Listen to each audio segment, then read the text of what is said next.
रति, कब तक हम ऐसे छुप छुप के मिलते रहेंगे? काजल प्लीज मुझे थोड़ा और टाइम दे दो। मैं अब तक उस गिल्ट से बाहर नहीं आ पा रही हूँ। कब तक तुम उस गिल्ट में रहोगी? तुम उस गिल्ट से इसलिए नहीं निकल पा रही हो क्योंकि तुम निकलना नहीं चाहती, और मुझे तो ऐसा लगता है कि तुम मेरे लिए सीरियस नहीं हो। नहीं काजल, ऐसी कोई बात नहीं है। मैं तुमसे बहुत प्यार करती हूँ। I love you so much. I love. तुम डिसाइड कर लो, तुम्हें मैं चाहिए या फिर तुम्हारे ये गिल्ट। तुम्हारे पास 1 हफ्ते का समय है। मैं कानपुर जा रही हूँ, मेरी माँ का ऑपरेशन है। काजल धारा जल्दी करो, लेट हो रहा है। आ रही हूँ, 1 मिनट आ रही हूँ। ये लीजिए। क्या है, कैसे काम वाली जैसे कपड़े पहनती हो? थोड़ा तो मेंटेन रखा करो अपने आप। कौन कहेगा डॉक्टर की बीवी? इसलिए बाहर लेके नहीं जाता कहीं। वो आपको लेट हो रहा था ना, इसलिए ऐसे ही उठ के आपके लिए नाश्ता बहाने तो हजारों हैं तुम्हारे पास। जाओ चाय लेके। माँ मेरे लिए भी नाश्ता दे देना। 10:30 बज गए, अब तेरी आँख खुल रही है। देखो अपने साहबजादे को, बोर्ड के एग्जाम है इसके और नींद पूरी नहीं होती इसकी। पापा बस करो ना। 98% मार्क्स नहीं आए ना तेरे, तब बताऊंगा तुझे। क्या करूंगा 98% लाके? मुझे डॉक्टरी नहीं करनी है, MBBS नहीं करूंगा, आर्ट्स करूंगा आर्ट्स। ऐसे ना फोर्स नहीं कर सकते हो मुझे। मेरी लाइफ पे ना कंट्रोल करना बंद करो। कर सकता हूँ, बापू तेरा कौन देगा तेरे आर्ट्स के पैसे? याद रखना, मेडिकल की पढ़ाई नहीं की ना तो इस घर से 1 पैसा नहीं मिलने वाला तुझे। ये बाप नहीं होता ना, इधर ही लाफा खाता। मम्मी क्या बोल रहा है?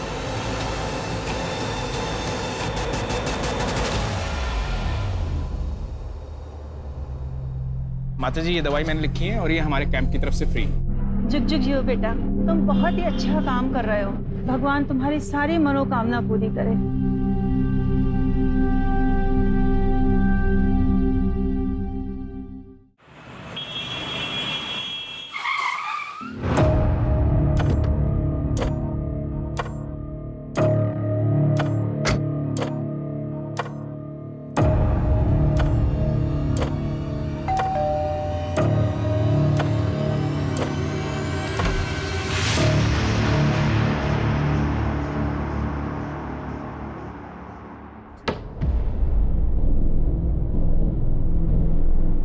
आप बैठो, मैं कॉफी लेके आती हूँ।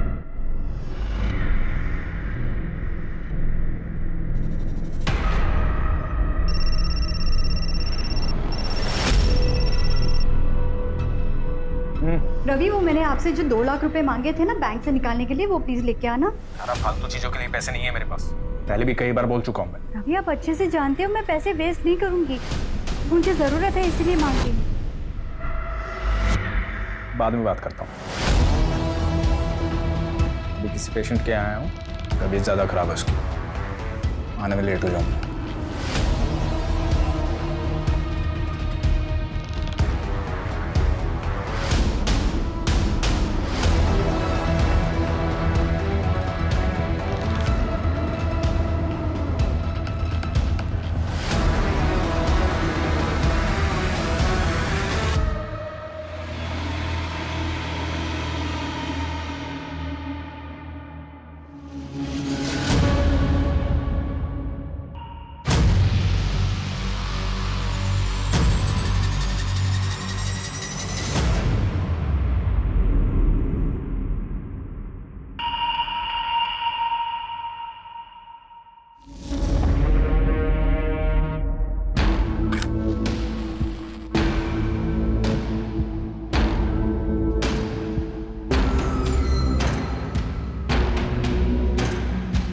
अरे वाह, महंगी वाली, क्या बात है।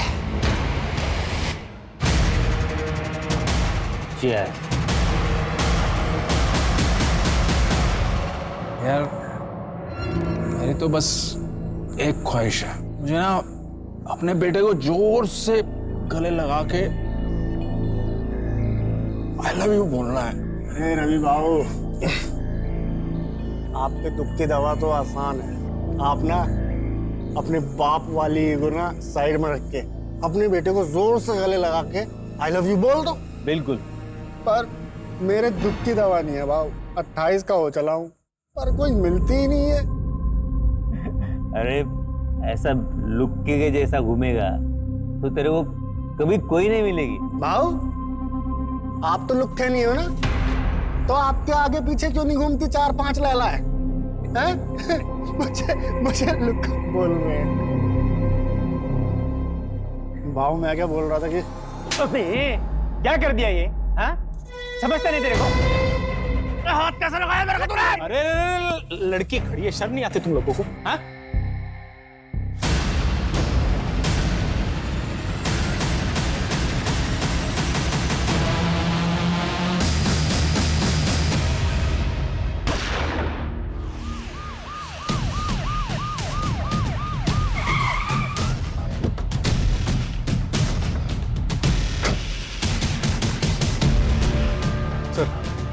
बड़ा ही अजीब क्राइम सीन है, देखिए।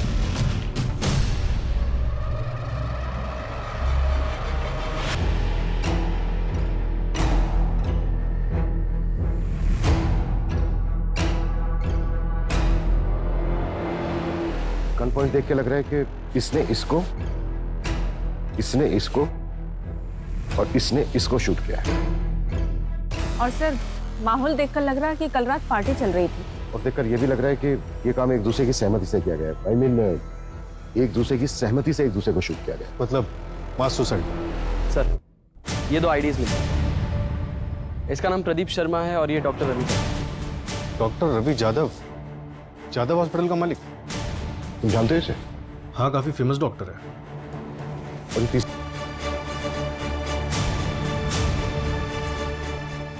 मंजू,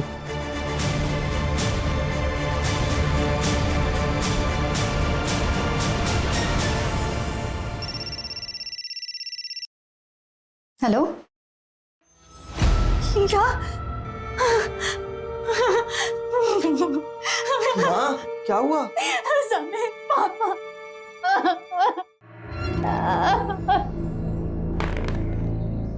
क्या बात है?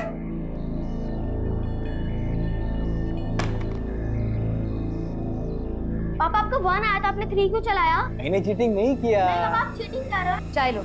आई देखो ना पापा चीटिंग कर रहे हैं। क्या टिया, तू भी किसको बता रही है? ये तो खुद चीटर है।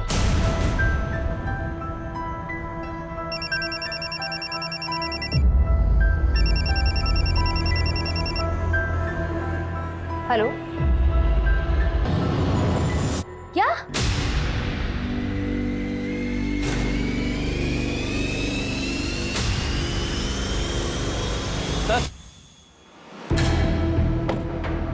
सर ये सुबह से बंद आ रहा है। किसका नंबर है? सर जय कामली के नाम पर रजिस्टर्ड है। रेगुलर बातचीत होती थी? हाँ सर, दिन में 2-2 घंटे बात होती थी। सर तो कहीं ये डॉक्टर रवि का अफेयर तो नहीं चल रहा था? पॉसिबल है। पोस्टमार्टम रिपोर्ट आई? सर डिटेल पोस्टमार्टम रिपोर्ट आने में 1 हफ्ता लगेगा। प्राइमरी पोस्टमार्टम में ये आया है कि तीनों की बॉडी में 250 ml से ज्यादा अल्कोहल। मतलब पूरे चांसेस हैं कि फुल नशे में हो। उनके पास ऐसा कोई रीजन नहीं था कि वो सुसाइड कर लेते। क्या आप लोग इन्हें जानते हैं? नहीं सर। नहीं। क्या इसको जानते हैं? नहीं जानते सर। जया कामली, शायद नाम सुना हो। नहीं जानते सर। श्योर? जी।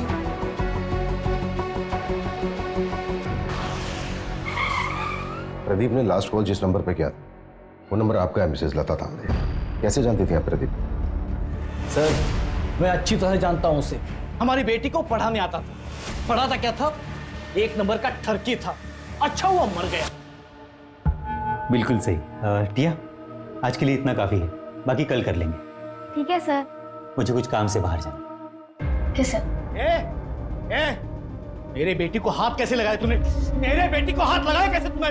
विनय, मैं तो सिर्फ पढ़ा रहा था। पढ़ा रहा? मैंने मेरी आंखों से देखा तू क्या कर रहा था। निकल मेरे घर से, निकल जा मेरे घर से। विनय, मेरे बेटी के आसपास भी दिखाई दिया ना तो जान से मार दूंगा तुझे मैं। ये टिया के साथ यहाँ गंदी गंदी हरकतें कर रहा है और तू यहाँ पे बैठ के मोबाइल पे गेम खेल रही है। चल अंदर, अंदर चल। मोबाइल पे बैठे बैठे खेलती रहती है वो। क्या बकवास कर रहे हो तुम? अच्छा मैं बकवास कर रहा हूँ और तुम जो कर रहे हो बहुत अच्छा कर रही हो तुम।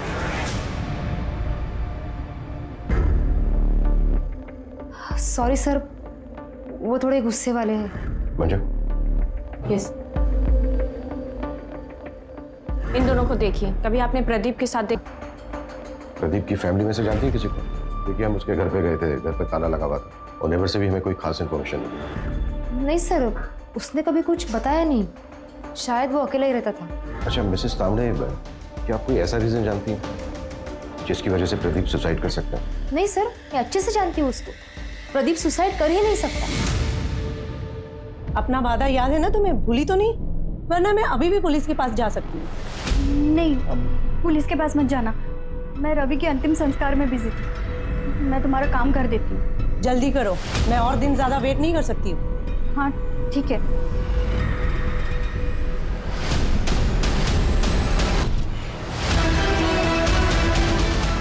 क्या इसको जानते हैं?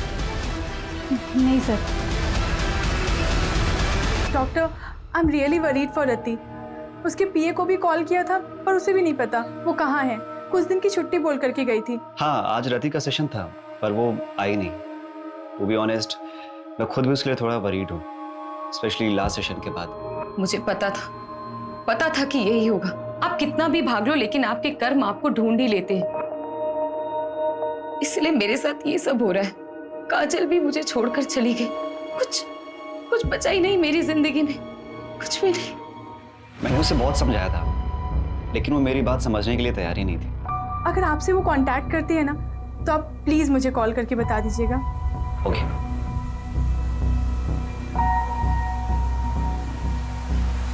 सर डॉक्टर रवि ने पाषाण में 3 करोड़ का फ्लैट बुक किया। 3 करोड़ का फ्लैट? जी। नॉमिनी कौन है? बेटा नॉमिनी। फ्लैट बीवी के नाम पे बुक किया। हाँ लेकिन सर, गन की बैलिस्टिक रिपोर्ट आ गई, ये देखिए। थोड़ी सी शॉकिंग है, रवि के पास जो गन थी उससे एक भी बुलेट नहीं निकली। प्रदीप और जो अननोन विक्टिम मिला है उनके गन से एक बुलेट निकली। लेकिन गोली तो तीनों को लगी थी। तो फिर तीसरी गोली किस गन से चली? सर, रिपोर्ट बन रही, 2 दिन में गन का पता चल जाएगा। इसका मतलब साफ है कि वहां पर कोई चौथा भी था। मुझे शुरू से ही लगा कि वहां पर एक औरत भी थी जिसकी चूड़ी मिली थी हमें, और वो औरत वो यही हो सकती। इंस्पेक्टर बिल्लू सिंह रिपोर्टिंग साहब। ए शामराव, लेकर जाओ इसको। हर हफ्ते का नाटक है। लॉकअप में डालो और शाम तक उसे छोड़ना। कल 1 minute Manju. Shamrao. Yes sir. इसको बाहर लेके चलो। सूरज, बैंगलोर सीन पे। Okay sir.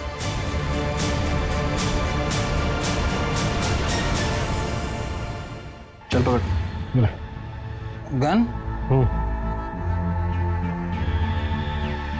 निशाना लगा उसमें। घबरा मत, निशाना लगा। शाबाश। हाँ, लगा निशाना।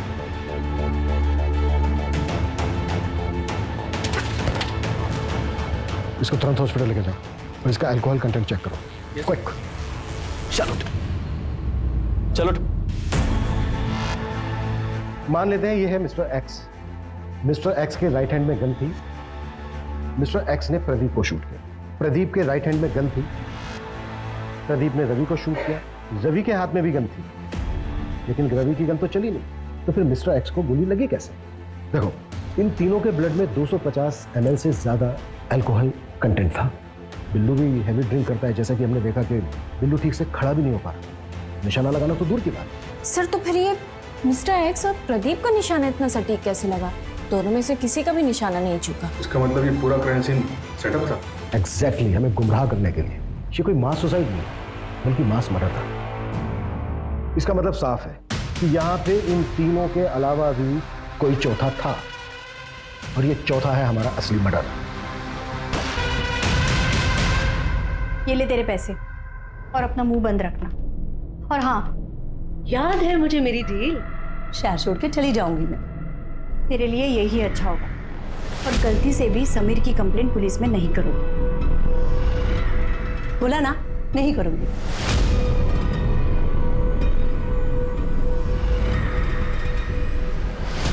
सर, उसमें एक नंबर मिला है जो जया कामली के नाम पर रजिस्टर्ड। ये उसका दूसरा नंबर है।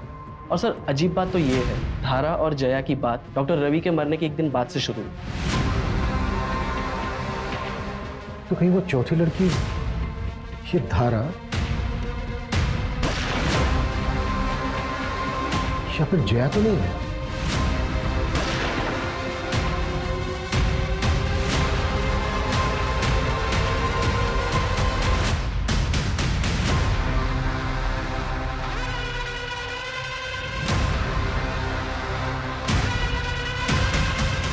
जी, मैं जानती थी जया को। उसका रवि के पास इलाज चल रहा था। उसने रवि की मौत के बाद सांत्वना देने के लिए फोन किया था। जी।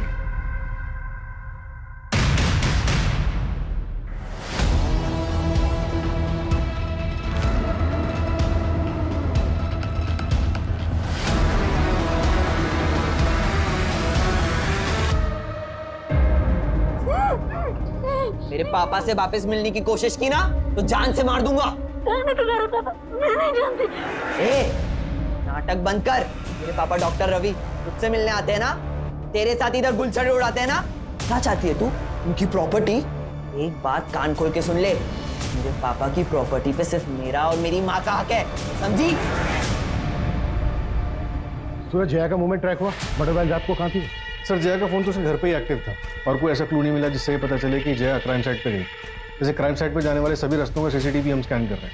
और सर हॉस्पिटल स्टाफ से भी बात हुई, उन्होंने बताया कि जया को डायबिटीज है और ये डॉक्टर रवि इंसुलिन का शॉट लगाने से घर पे जाता है। व्हाट? तब डॉक्टर रवि और जया के बीच में अफेयर नहीं था?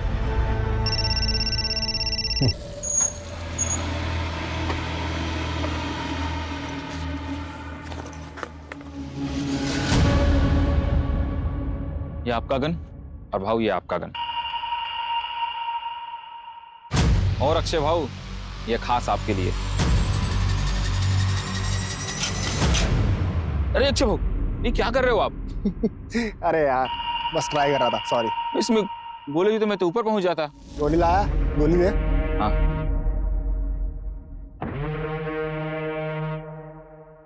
और चौथी वाली कहाँ है? चौथी गन है। वैसे भाऊ आप लोग करने क्या वाले हो? मतलब बस पूछ रहा था मैं, अपन को क्या?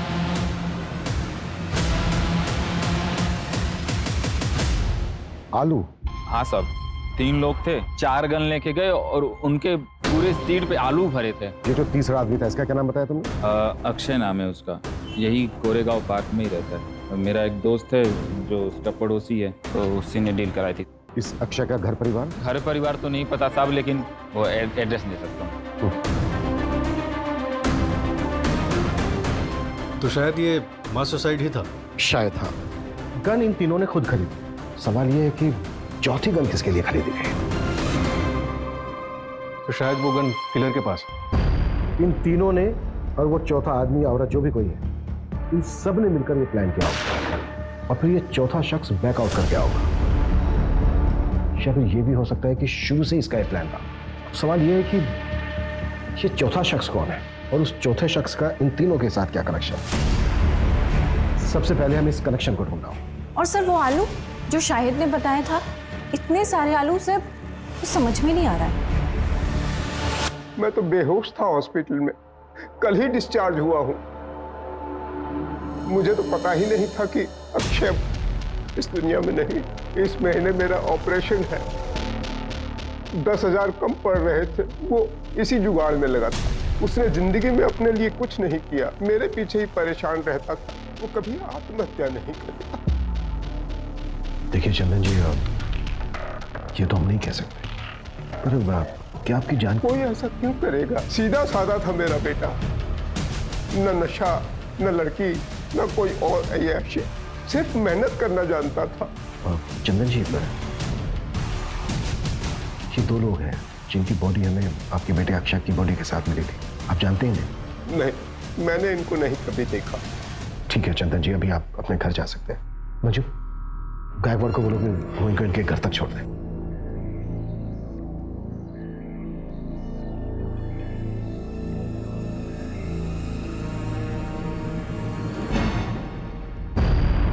सर, अक्षय की मौत जिस बुलेट से हुई है वो मैच हो गई। और सर उस गन की बैलिस्टिक रिपोर्ट अक्षय की बॉडी से मिली गई बुलेट की बैलिस्टिक रिपोर्ट से मैच हुई। किस गन के साथ? सर ये सेम गन एक और क्राइम में भी यूज हुई। क्या क्राइम था? घंटे का फासला। जरूर ये दोनों क्राइम आपस में लिंक है। हो सकता है। क्राइम क्या? सर एक औरत ने सुसाइड कमिट किया, उसी के घर में उसी की लाश 4 दिन बाद मिली।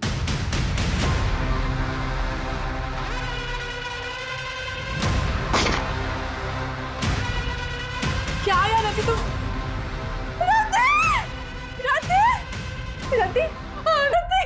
रति जादव नाम था, कॉपरेटर योगेश यादव की बीवी। कॉपरेटर योगेश यादव, इसने भी सुसाइड किया था ना? और उसकी बीवी रति यादव, ये भी इलेक्शन लड़ने वाली थी। तो वो चौथी औरत रति थी। कि रति के केस में ना और कंफ्यूज कर दिया है। 3 आदमी 1 औरत। आखिर ये करना क्या चाह रहा है? रति के हस्बैंड ने सुसाइड किया और बाकी के 3 विक्टिम। कहीं ये सब कुछ रति के पास से तो नहीं जुड़ा हुआ है? 26/7। फिलहाल हमारे लिए यही जानना जरूरी है कि इन चारों का आपस में लिंक क्या था। क्या ये चारों एक दूसरे को जानते थे? सर अफेयर का भी एंगल हो सकता है। पॉसिबल है, पर सवाल वही है कि किसके साथ? हो सकता है एक के साथ, हो सकता है तीनों के साथ, और यही झगड़ा जलन इन मर्डर्स की वजह बनी। पॉसिबल है। अच्छा, रति यादव की बॉडी किसको मिली? सर रति यादव के साइकियाट्रिस्ट डॉक्टर नीरव।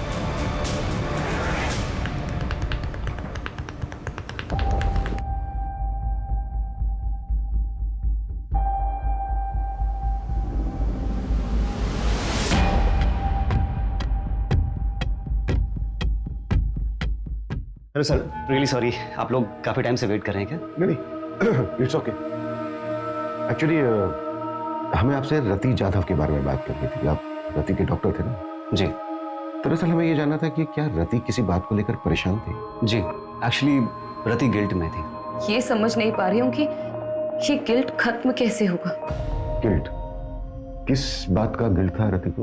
कुछ साल पहले उसके हस्बैंड योगेश की डेथ हो गई थी और रति उसके लिए खुद को जिम्मेदार मानते थे। रति आई एम हो। ये तुम दोनों? सब क्या हो रहा था? योगेश, योगेश मेरी बात सुनो। क्या बात सुनो तुम्हें? तुम्हें शर्म नहीं है? मेरा नाम, मेरी इज्जत सब मिट्टी में मिल जाएगा। इलेक्शन कैंपेन स्टार्ट होने वाला है। तुम टेंशन मत लो, मैं और काजल कहीं दूर चले जाएंगे। मुझे छोड़कर सबको पता चल जाएगा। मेरा नाम, मेरा करियर, मेरी इज्जत सब बर्बाद हो जाएगा। योगेश मेरी बात सब सुनो। बर्बाद हो जाएगा। योगेश! योगेश! योगेश! योगेश! योगेश! योगेश!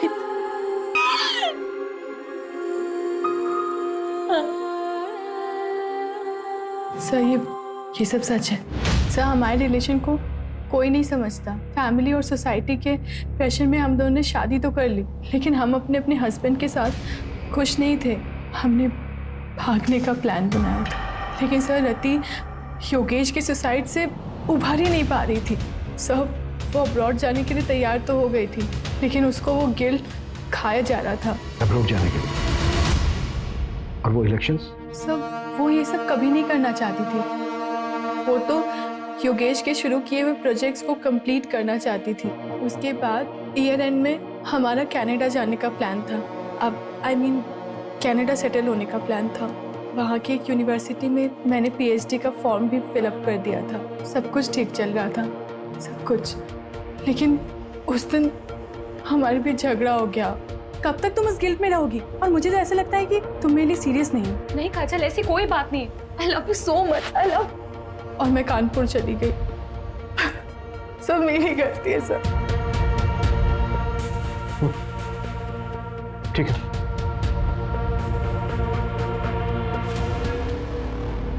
सर, प्रदीप ने मार्केट से 10 लाख रुपए उठाए थे और सर प्रदीप की लोकेलिटी में एक ज्वेलरी शॉप है। उसने वहां से 20 लाख के गहने ऑर्डर किए थे और सर उसने दुकानदार से कहा था कि वो अपनी बेटी के फ्यूचर के लिए इन्वेस्टमेंट करना चाहता है। कहाँ है उसकी बेटी? सर मैंने पता किया है, 13 साल पहले प्रदीप को एक बेटी पैदा हुई थी, लेकिन सर बच्चे को जन्म देते समय उसकी वाइफ की मौत हो गई थी। और सर उस नर्सिंग होम के रिकॉर्ड्स पता करते हुए हमें एक जाना पहचाना नाम मिला है, जिसने उस वक्त उसी नर्सिंग होम में एक मरे हुए बच्चे को जन्म दिया था। कौन?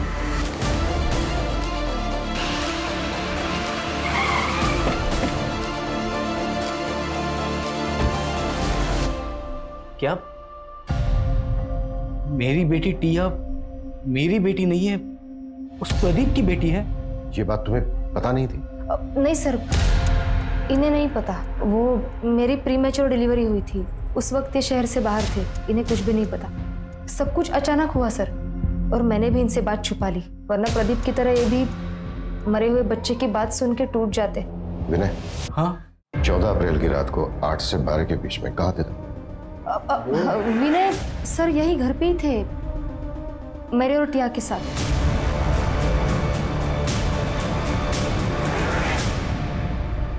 सर, रति के बैंक रिकॉर्ड्स चेक करके पता चला है कि कनाडा की एक यूनिवर्सिटी में उसे 30 लाख रुपए की फीस भरी थी और अगले महीने उसे 70 लाख रुपए और भरने थे। प्रदीप ने 20 लाख रुपए के गहने ऑर्डर किए थे और डॉक्टर रवि ने 3 करोड़ का फ्लैट बुक किया। ये लोग इतने बड़े इन्वेस्टमेंट कर रहे थे, जबकि इनके अकाउंट में पेमेंट करने के लिए पैसे नहीं थे। ये भी तो हो सकता है कि पैसा कहीं से आने वाला हो इनके पास, और ये बात पहले से किसी को पता। सर, रवि को मारने के लिए धारा, जया और समीर सबके पास मोटिव था। और तो और सर, प्रदीप को मारने के लिए विनय के पास भी मोटिव था। और रति पॉलिटिकल फिगर थी, हो सकता है उसको कोई दुश्मन बन गया। थप्पड़ बहुत महंगा पड़ेगा मैडम जी। तुम्हारी यूनिवर्सिटी की फीस है 1 करोड़। सतीश 30 लाख रुपए भर चुकी थी, राइट? जी। बाकी के बचते हैं 70 लाख रुपए, लेकिन रति के बैंक अकाउंट में 70 लाख रुपए थे नहीं, तो फिर वो बाकी के पैसे कहां से भरने वाले थे? सब नहीं काजल, लोन लेने की जरूरत नहीं है। मुझे पैसे डबल करने की एक अच्छी स्कीम मिल गई है, जिससे हम अपनी फीस भी भर सकते हैं। जितनी बड़ी रकम उतना बड़ा इनाम। ऐसी कौन सी स्कीम है? तुम ऐसे चक्रों में क्यों पड़ रही हो? काजल, ऐसा कुछ भी नहीं है, मैंने सब क्रॉस चेक किया है, सब जेन्युइन है, डोंट वरी। तुम ट्रस्ट करती हो ना मुझ पे? ऐसे दुगने करने वाली स्कीम? एक मिनट, तुम इसके बारे में और क्या क्या जानती हो? रति ने मुझे बस इतना ही बताया था। बेटा, मैंने मम्मी को मैसेज कर दिया है, अब मम्मी से ले लो पैसे। ओके ओके बेटा। सर, मैंने पता किया, मर्डर से 1 हफ्ते पहले रवि ने 1 करोड़ रुपए का लोन लिया था मार्केट से, और उसी तरह प्रदीप ने 50 लाख, रति ने 50 लाख और अक्षय ने अपने दोस्त से 5,000 रुपए उधार लिए थे। और ये पैसा हमें किसी के भी घर से या फिर किसी की भी डेड बॉडी के पास से नहीं मिला। तो इसका मतलब सर, वो इसका मतलब साफ है, हम चौथे आदमी को ढूंढ रहे थे, लेकिन बाजी किसी 5वें आदमी ने मारी, और इस खेल का मास्टरमाइंड वो 5वां ही आदमी है। हाँ मंजू। सर, आपने मुझे जैसा बोला था एक बार क्राइम सीन चेक करने के लिए, आप क्राइम साइट पे फौरन आ जाइए, हमें यहाँ कुछ मिला है।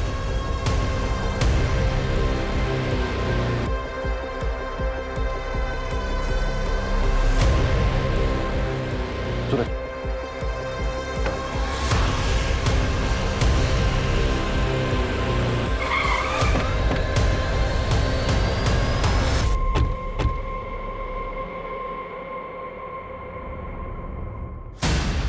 सर, ये देखिए क्या मिला।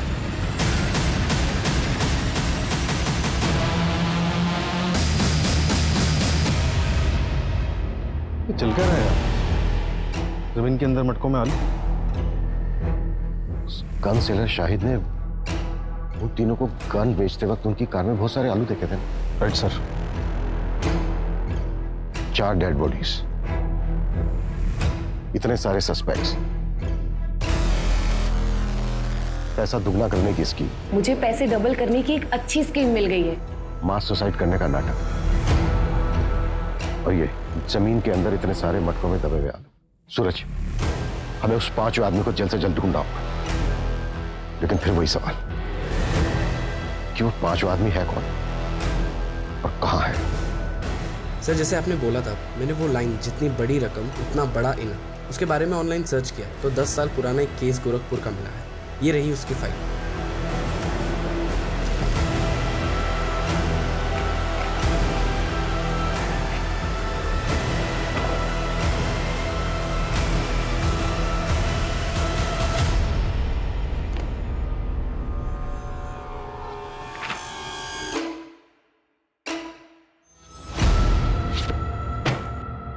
दस साल पहले देव श्रीवास्तव ने पोंजी स्कीम बनाई थी और सबको लूट लाट कर भाग गया था। ये केस सीरियस तब हुआ जब 2 भाइयों ने सुसाइड कर लिया था। पुलिस ने खूब पूछताछ की थी देव श्रीवास्तव से, लेकिन उसके खिलाफ कोई सबूत नहीं मिला। फिर भी मैं गोरखपुर पुलिस से कांटेक्ट करता हूँ, पता करता हूँ कि देव श्रीवास्तव आजकल है कहाँ, है भी या नहीं।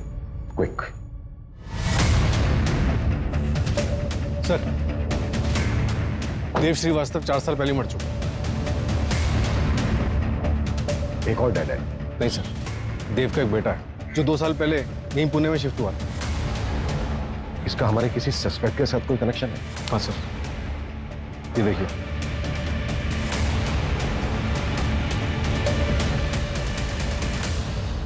मेरे पास पैसे डबल करने की स्कीम है। ऐसा होता है क्या?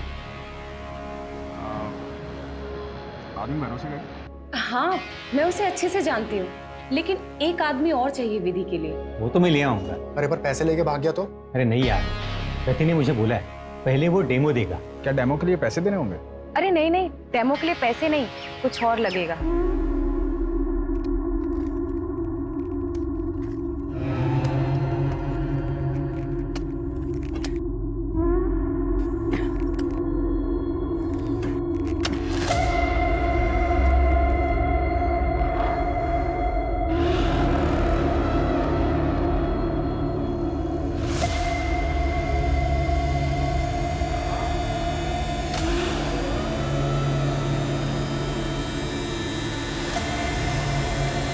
अब क्या करना है?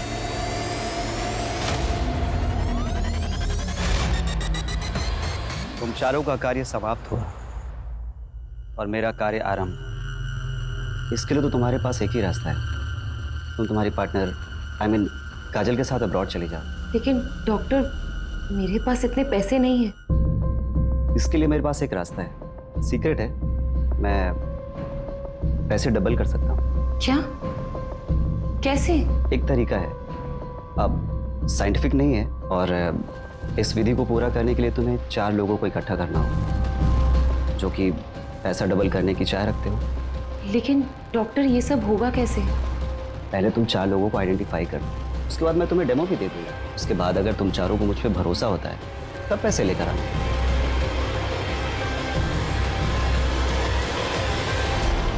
मुझे वरदान है कि मैं जरूरतमंद लोगों के पैसों को 2 गुना कर सकता हूँ।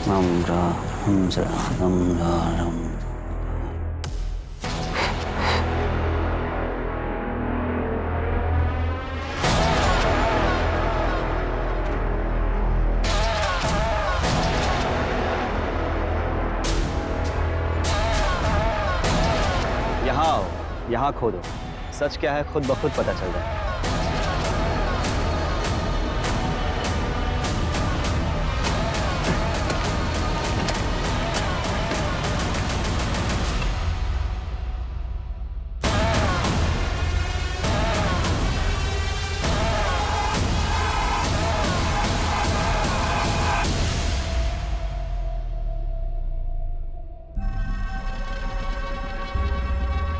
बाबा, आपने तो चमत्कार कर दिया। हम पैसे भी लाए, उन्हें भी आज 2 गुना कर दो।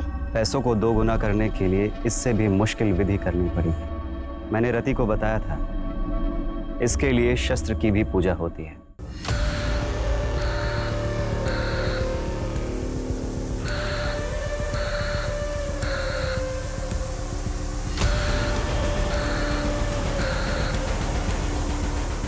अब मुझे इस कार्य को पूरा करने के लिए समय लगे और एकांत भी। उसके पहले आप लोग आपके मोबाइल फोन्स स्विच ऑफ करके इस बैग में डाल दीजिए। अब आप लोग शुभ घड़ी की प्रतीक्षा कीजिए।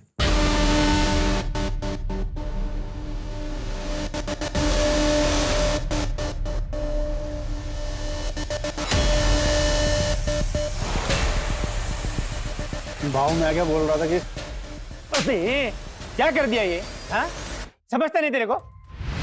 हाथ कैसे लगाया मेरे को तूने? तो तेरे को छोड़ू नहीं मैं। रहे हो यार, छोड़ो।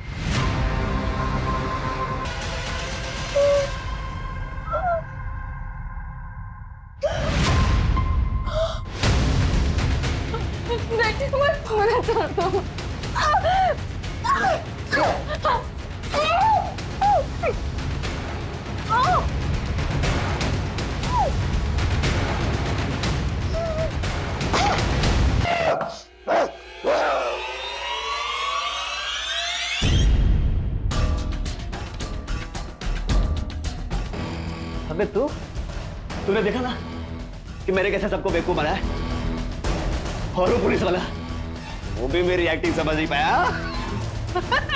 देख कितना जल्दी इतना गुरूर अच्छी बात नहीं। ये तो तेरी पहली जीत है, तुझे तभी और आगे जाना है। तुझे पूरी दुनिया में राज करना है, भगवान बनना है। हाँ, तू सही कह रहा है, मुझे भगवान बनना है, जो जो सबको अपने इशारों पे नचाता है। सबसे शक्तिशाली मुझे भगवान बनना है। लेकिन अगर पुलिस को पता चल गया तो तुझे कैसे पुलिस पकड़ सकती है? तो अब आगे क्या कर रहे हैं? हम दोनों मलेशिया भाग जाएंगे अब।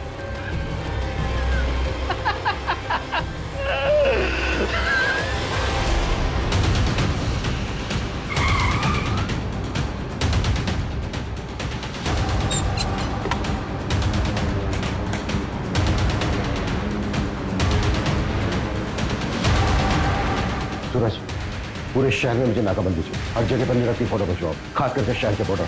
क्विक।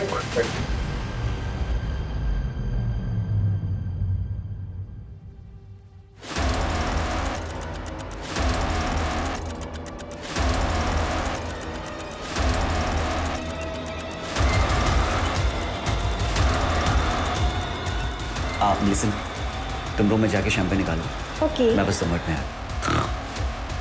मैं बस 2 मिनट में आया। 2 मिनट नहीं बेटा, तेरे को बहुत लंबा समय लगने वाला है। अब लेके चलो इसको। अरे सर मेरी बात। सर मार लेना, जी भर के मार लेना, लेकिन पहले ये तो बताओ कि मुझे ढूंढा कैसे? मैरीगोल्ड, यही पोस्ट कार्ड था ना तेरे केविन की वॉल पर। पहले हमें लगा ये कोई होटल है। पिछले 6 महीने में कम से कम 60-70 होटल गए होंगे, पर तू कहीं नहीं मिला। फिर मैं पता चला, ओ नहीं, ये कोई होटल नहीं है, बल्कि ये तो मुंबई का एक्सक्लूसिव मेंस सीक्रेट क्लब है। एक पोस्ट कार्ड से क्लब तक पहुंच गए। तुझे क्या लगा तू ही जीनियस है? तेरे जैसे फ्रॉस्टर्स अपनी झूठी शान में पैसा उड़ाने के लिए क्राइम करते हैं। फ्रॉड में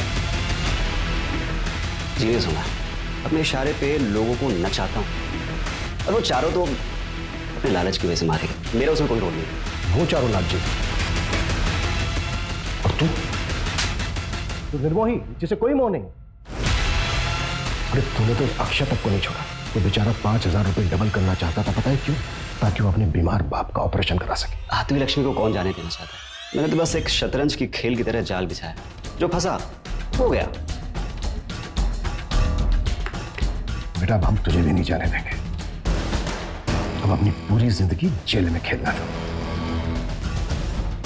बराबर। ये बता तू आलू को डबल कैसे करता था? वो तो मैं पहले से गाड़ के रखता था, पर लालचियों को मेरी ये मामूली सी ट्रिक भी समझ में नहीं आई।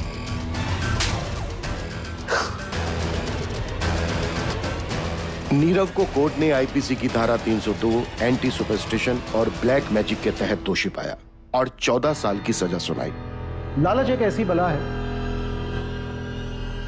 जिसमें आदमी सब कुछ भूल जाता है, अपनी सुध बुध कमा बैठता है। तीनों पढ़े लिखे लोग, अच्छी सोसाइटी से थे, चाहते तो मेहनत करके खूब पैसा कमा सकते थे, पर नहीं, सब कुछ भूल भाल कर जल्दी जल्दी पैसा कमाने के चक्कर में अंधविश्वास में फंस। फिर मुलाकात होती है एक और केस के साथ।